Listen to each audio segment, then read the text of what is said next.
Imagine a chaotic environment where lines are blurred, yet some individuals must be clearly distinguishable for their safety and the integrity of their mission. How do we ensure that those providing spiritual care and comfort in armed conflict are recognized and protected? Religious personnel serving with armed forces or humanitarian organizations are identified in conflict primarily through specific protective emblems, such as the Red Cross, Red Crescent, or Red Crystal, displayed on a white background.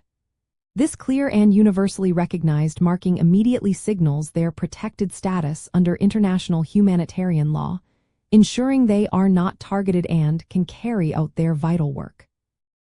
The fundamental reason for this distinct identification and protection lies in the core principles of international humanitarian law, or IHL. This body of law aims to minimize suffering during armed conflict by protecting those not participating in hostilities and restricting the means and methods of warfare. Religious personnel, like medical personnel, are considered non-combatants due to their humanitarian function. Their role is to provide spiritual assistance and comfort to the wounded, sick, and prisoners of war, regardless of their affiliation. Targeting them directly would impede this crucial humanitarian aid, violating the principle of humanity and distinction. For religious personnel to benefit from this protection, they must consistently wear their protective emblem visibly and ensure their identity is clearly established. This often means wearing an armband with the appropriate emblem and carrying an identity card issued by their armed force or humanitarian organization. These cards typically include personal details, their protective status, and a photograph.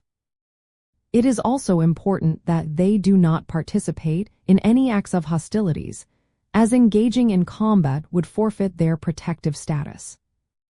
This system of identification is deeply rooted in the First and Second Geneva Conventions of 1949, which specifically extend protection to religious personnel. These conventions stipulate that such personnel must be respected and protected in all circumstances, not just during direct combat. An interesting detail is that while religious personnel are attached to the armed forces, their status is similar to that of medical personnel, emphasizing their neutral humanitarian role rather than a military one. Understanding these clear identification methods and the legal protections they symbolize is vital for all parties in a conflict.